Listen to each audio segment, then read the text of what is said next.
क्या बात है बहू, सोई नहीं? नींद नहीं आई क्या रात में? हाँ नाना माँ जी, मैं सोई थी, बस नहाकर मैंने पूजा कर दी। आपके लिए नाश्ता बना दूं? सास जो बस 2 मिनट पहले सोकर उठी थी। अरे नहीं नहीं, अभी इतनी जल्दी खाना? मैं जरा वॉशरूम जा रही हूँ।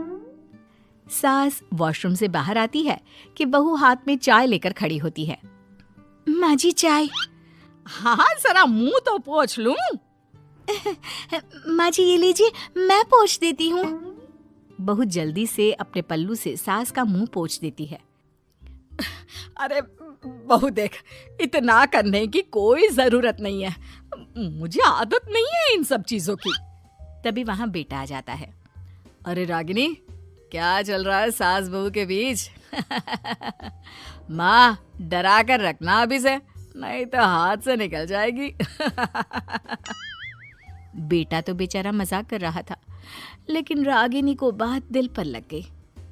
नहीं नहीं, मैं कहीं नहीं निकलूंगी, जाऊंगी भी तो सासू माँ से पूछकर। वैसे आज ना माँ का जन्मदिन है, पर मैंने उन्हें विश तक नहीं किया। माँ जी आप बोलिए तो मैं विश कर दूं? नहीं तो कोई बात नहीं, मैं नहीं करती विश भी माँ को। अरे नहीं नहीं रागिनी, माँ है तेरी, कर दे विश। ठीक है, मैं ना विश करके आती हूँ, तब तक आप चाय पी लीजिए। सास चाय पीते पीते बेटे से कहती है, ये बहुएं ऐसे तो नहीं होती है। मैंने तो हमेशा सासों को बहुओं के नाम पर रोते ही देखा है, लेकिन मेरी बहू ये तो बहुत ही अच्छी है भाई। माँ ज्यादा खुश ना हो, हाथी के दांत खाने के कुछ और दिखाने के कुछ और होते हैं, समझी? हो सकता है आज चिपक चिपक कर तुझे खुश करे, कल को मौका मिलते ही समझदार को इशारा ही काफी है। हाँ बेटा सही बोल रहा है तू, मैं ना इसको टाइट ही रखूंगी, कोई भरोसा नहीं होता ये बहू नाम के प्राणी का। बहू माँ को विश करके खुशी खुशी आती है, सोचती है कि सास के पास बैठूं। वो जैसे ही पास रखी चेयर पर बैठने जाती है कि सास जोर से चिल्लाती है, नीचे नीचे। क्या माँ जी? जमीन में बैठो, हमारे यहाँ सास की बराबरी में नहीं बैठा जाता, जमीन पर बिछा लो कुछ भी। बहू क्या करती, कभी सास को उस पर प्यार भी आता तो वो बेटी की बात को याद कर लेती, और उधर बहू को थोड़ा भी करने का मन करता तो पति की बात याद आती। काश मेरी शादी ही ना हुई होती। अरे कैसी बात कर रही हो, शादी नहीं होती तो मैं कहाँ से मिलता और तुम कहाँ से मिलती मुझे? वैसे ये ख्याल आया क्यों?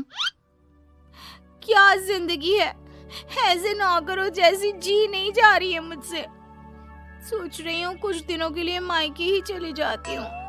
हाँ जाओ, लेकिन माँ से पूछ कर जाना, ठीक है?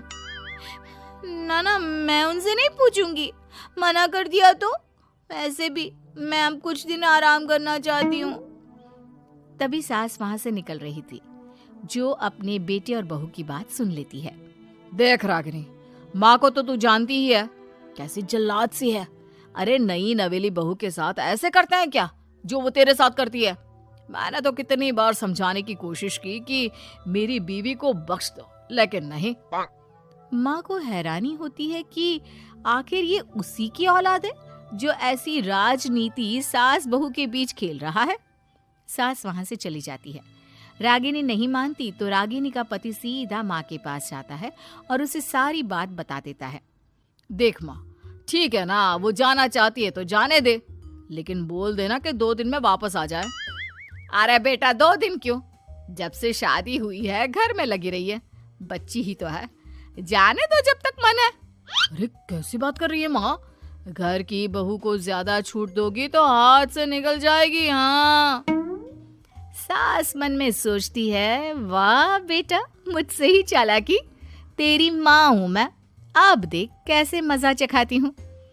नहीं नहीं बेटा, इस बार मैं तेरी कोई बात नहीं सुनूंगी। वैसे भी तेरे बोलने पर अब तक बहू के साथ बहुत कुछ गलत कर दिया है मैंने। बहू भी सास और पति की बात सुन रही होती है। मेरे कहने पर? वाह माँ वाह, मैंने तो तेरे भले के लिए कहा था, और माँ वो नहीं रहेगी तो घर का काम तुझे करना पड़ेगा।